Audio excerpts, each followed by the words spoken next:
Hello வணக்கம் friends. இன்றைக்கி நாம் பார்க்க போகிற ரெசிபி ஒரு ஸ்வீட் ரெசிபி தான் அவல் கேசரி. இந்த அவல் கேசரி சிதம்பரம் நடராஜர் கோயிலில் ரொம்பவே ஃபேமஸான ஒரு பிரசாதம். இந்த ரெசிபியை நம்ம வீட்டில் எப்படி செய்யலான்னு பார்க்கலாம். முதல்ல ஒரு பேன் எடுத்துக்கோங்க. பேன் ஹீட் ஆனதும் தேவையான அளவு கீ சேர்த்துக்கலாம். சேர்த்த நெய் நம்ம பேனோட எல்லா பக்கமும் ஸ்ப்ரெட் ஆகிற மாதிரி பண்ணிக்கலாம். இதுக்கப்புறம் முக்கியமான இன்க்ரீடியன்ட் இந்த அவல். இந்த அவலில் நிறைய கார்போஹைட்ரேட்ஸ் இருக்குது. இன்றைக்கி நான் 1 கப் அளவு அவல் எடுத்துருக்கிறேன். இந்த அவல் நல்லா ரோஸ்ட் ஆகணும் அந்த நெய்யில். ஸோ அடுப்பை ரொம்பவே லோ ஃப்ளேமில் வச்சு இந்த மாதிரி லைட்டாக ரோஸ்ட் பண்ணி எடுத்துக்கலாம்.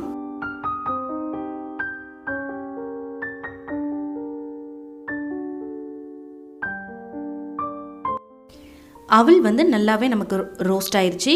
இது நல்லா ஆறுனதுக்கு அப்புறமா இந்த அவலை நம்ம ஒரு மிக்ஸி ஜாருக்கு மாற்றிட்டு கொஞ்சம் கோர்ஸாக நம்ம அரைச்சிக்கலாம்.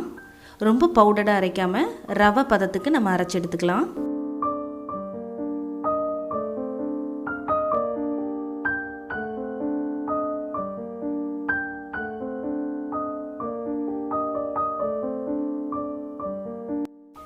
ஸோ இந்த மாதிரி நம்ம கோர்ஸாக அரைச்சி எடுத்தாச்சு.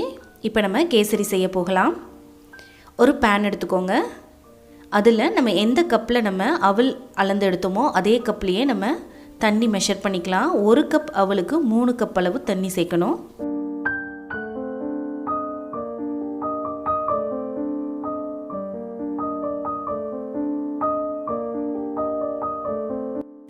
தண்ணி பார்த்திங்கன்னா நல்லா நமக்கு கொதிச்சிருச்சு. இந்த மாதிரி பாயிலிங் ஸ்டேஜ் ஆனதுக்கப்புறம் கொஞ்சமாக சாஃப்ரான் ஆட் பண்ணிக்கலாம். இது ஒரு நல்ல ஃப்ளேவர் கொடுக்கும் நமக்கு கேசரிக்கு. அப்புறமா நம்ம நல்லா பொடிச்சு வச்சுருக்கோம் இல்லையா, அந்த அவலை இதில் சேர்த்துக்கலாம்.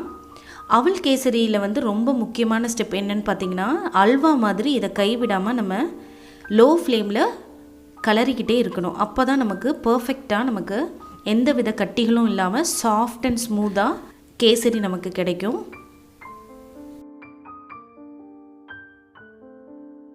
இந்த ஸ்டேஜில் நம்ம கொஞ்சமாக ஃபுட் கலர் ஆட் பண்ணிக்கலாம். நீங்கள் எல்லோ கலர் ப்ரிஃபர் பண்ணுங்கள்.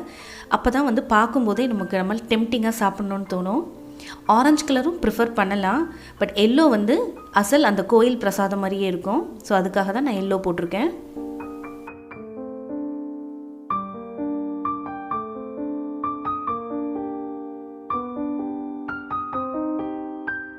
கேசரியை நம்ம கைவிடாமல் நல்லா கலந்தாச்சு. இந்த ஸ்டேஜில் நம்ம கொஞ்சமாக பைனாப்பிள் எசன்ஸ் சேர்த்துக்கலாம். இது பார்த்திங்கன்னா ஆப்ஷனல் தான்.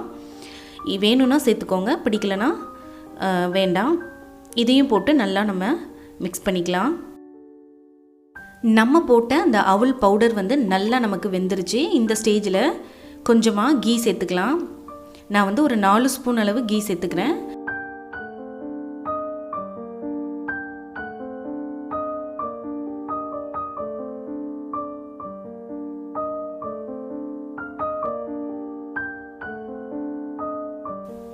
நம்ம கீ சேர்த்து மிக்ஸ் பண்ணதுக்கப்புறம் கேசரி நல்ல ஒரு ஷைனிங்கில் இருக்கும். இந்த ஸ்டேஜில் நம்ம ஏலக்காய் தூள் சேர்த்துக்கலாம்.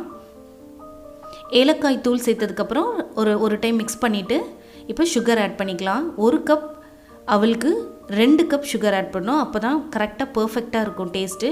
உங்களுக்கு சுகர் கொஞ்சம் கம்மி பண்ணிக்கலாம்னா நீங்கள் 1 கப் ஆட் பண்ணிக்கோங்க. சுகர் சேர்த்ததுக்கப்புறம் பார்த்திங்கன்னா நமக்கு கேசரி கொஞ்சமாக லிக்விடாக ட்ரான்ஸ்ஃபர்மேஷன் ஆகும்.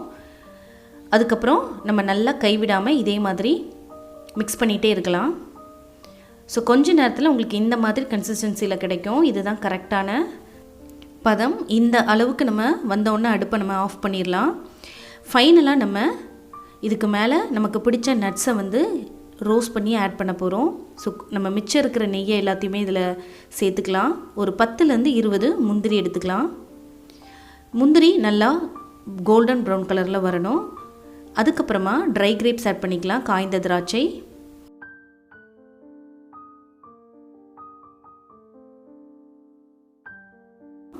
நல்லா நமக்கு நெய்யில் ரோஸ்ட் ஆயிடுச்சு. இப்போ இதை நம்ம ரெடி பண்ண அந்த அவல் கேசரியில் சேர்த்துக்கலாம்.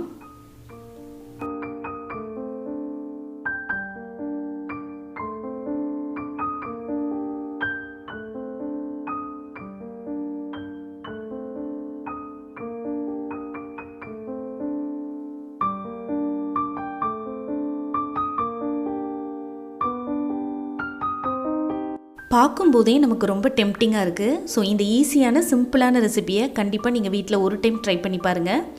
ரவா கேசரியை விட இது ரொம்பவே எக்ஸலண்ட்டாக இருக்கும். கண்டிப்பாக நீங்கள் ட்ரை பண்ணி பாருங்கள். கிட்ஸ் எல்லாருக்குமே ரொம்ப ரொம்ப ரொம்ப பிடிச்சமான அவல் கேசரி இது.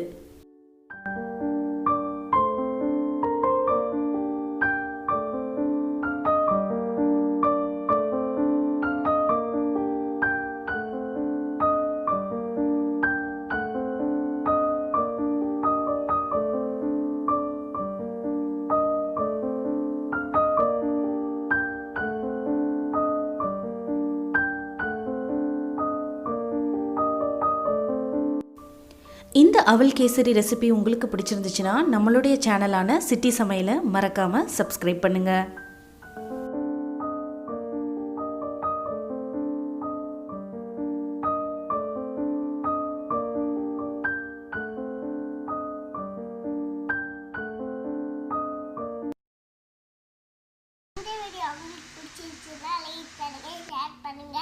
மறக்காம சிட்டி சமையலை சப்ஸ்கிரைப் பண்ணுங்க. இது ஆல்சோ வீல் தெரிவிக்கும்.